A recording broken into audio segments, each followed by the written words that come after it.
Hi everybody, Kirk here with Ink and Impulse, and today is Sunday, and it's been a couple weeks since I cleaned out my fountain pens. I go through a lot of fountain pens. I like to keep a lot of fountain pens inked up because I like the choice of color, and I like the difference in experience with each fountain pen, and so I thought it was time that we clean some of the fountain pens that I've had inked up for a while and that I want to have free so that I can make a change. And so what I have done is I've already taken all my fountain pens that I want to clean apart, and I have rinsed them underwater. So most of the bodies are here and here that have already been rinsed underwater.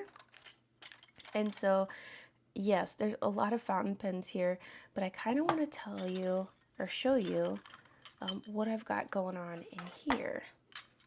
So we'll bring this up closer and we'll zoom in a little bit. And this is my ultrasonic cleaner. This was a very cheap one, but I think it does a really good job because I was using it to clean some of my fine jewelry, and I was noticing that it was knocking out some of my really small diamonds or gems.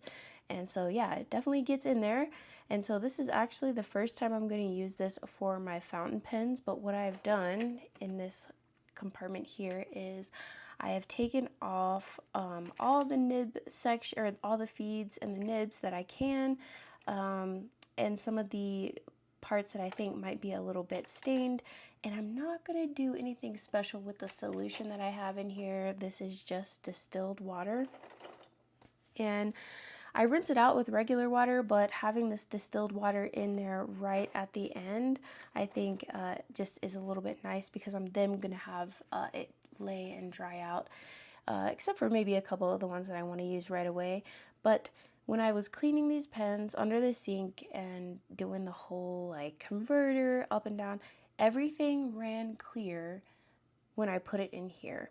And for each converter, I tried to fill it up with water. And as you can see here, this still has pink stuff in it. And so it was clear at first, and even just the 10 minutes sitting here, it has knocked up some ink in those crevices. So it's a really good practice to get into to clean some of those pens, especially if you want to make sure that your ink is coming out the right way. Now, do I judge anybody that does a dirty fill? Absolutely not. I do it myself when I don't particularly care and I just need to re-ink a pen real quick. I really don't care.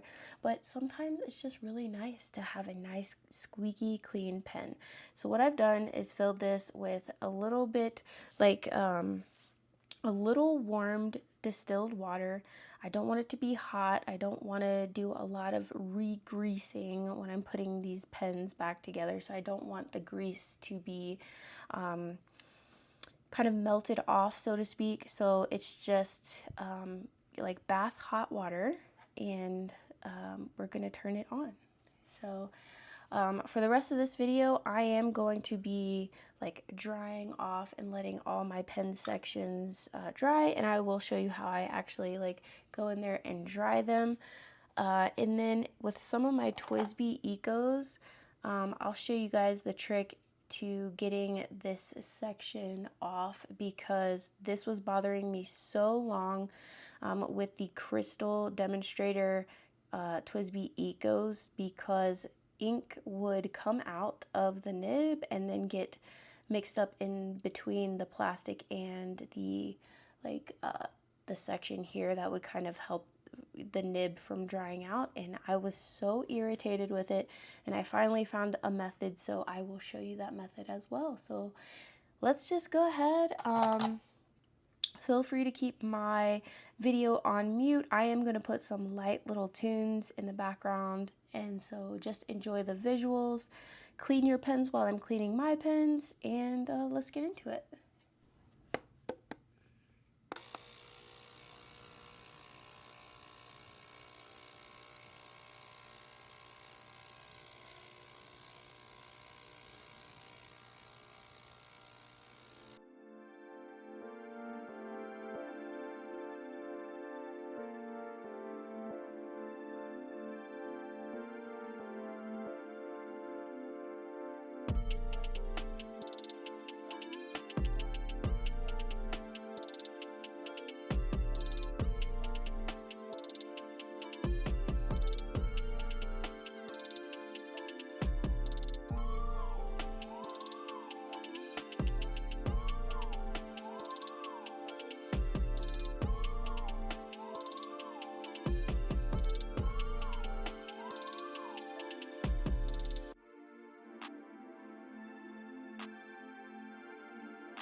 All right, let's see. We have a ultrasonic cleaner break, and this was the first run we did, and as you can see, the water is straight up blue. I swear blue inks just permeate. And I did forget to add this nib in, so I'm gonna do that now. This is the Kakamori brass nib. And the reason that I'm cleaning this extra well now is because I am going to be donating it to my original penabler. And even in the videos that you guys have seen from me, this nib was not working for me at all. So I looked it up and they said you really have to like scrub it. And so the other day I did scrub it. So before yesterday's video, I did scrub it, and I can tell you right now that that scrubbing has made a huge difference on how this nib performs. I was getting almost no ink flow, or it was globby, and it was just not good. It was not like the videos, the pictures that I've seen of that nib, but definitely scrub it with dish soap. So that's what I did, rinsed it off with water, and now I'm gonna put it in here. So I'm not gonna rinse the water out just yet. I think there's still some longevity here. I just kind of want to mix up the components. As you can see, just from the one cycle that we did, we've knocked up some ink in some of these things. So some of the ones that I see that are like really crazy, I'm gonna knock it out and grab some water back in it. So here we go with that. And let's see what else. What do we have hiding in here? Tons of converters, tons of feeds, tons of nibs. As you can see, my Slimer, that's what I call this one. Call back to, you know, Ghostbusters. This is my favorite color, this exact shade. It is perfect. Nothing needs to be done with this color. As you can see here in some of my vac fillers, there's some shimmers. So getting those with some more water in there. You can always go ahead and use like your syringe if you need to. Get some water in.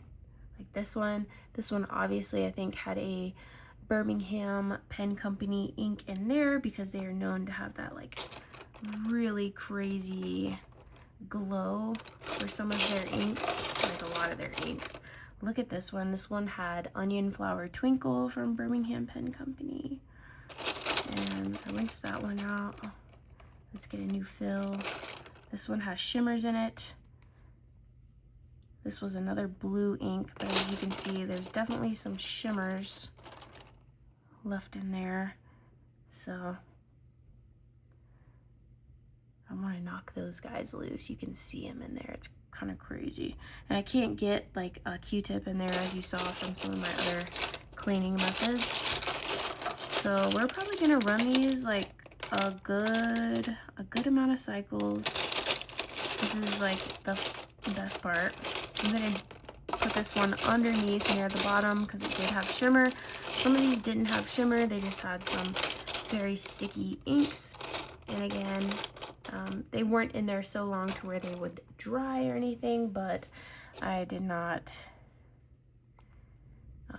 want to use pen flush at this point in time because I would have had to do like the shot glass method where I put pen flush in the shot glass and then put it in here, and I just wanted to clean all my pens as well as I could.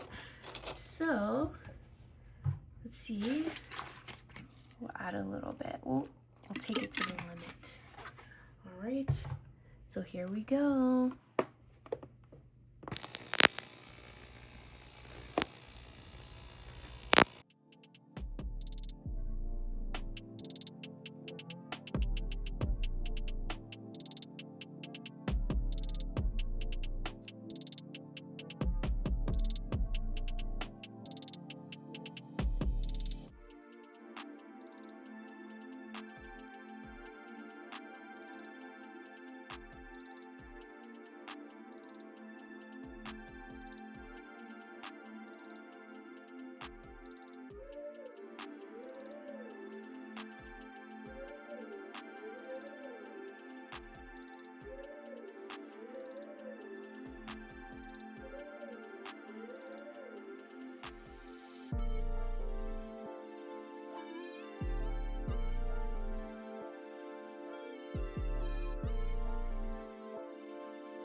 Alright, so I've cleaned like 19 pens, and as you can see, there are still some, especially in the vacuum fillers, there's still some moisture there.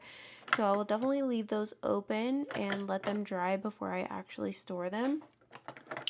But for the most part, they went back together pretty easily. They cleaned pretty easily, and I hope you like the little tips and tricks that I used with the rubber band and the pencil for the eco caps right here, especially on your demonstrators, because that is so super annoying. And yes, so I have all of these pens that I'm gonna let dry before I let them store, so that I can kind of rotate in some of my new pens that I have and that I want to use and get some reviews going for you guys. So anyways, I hope that you're staying safe and well, and let me know down in the comments what your pen cleaning routine is, and I would love to hear from you. I am still learning, of course, but this is what has worked for me so far. So I hope you're staying safe and well, and I will see you in the next one. Bye bye.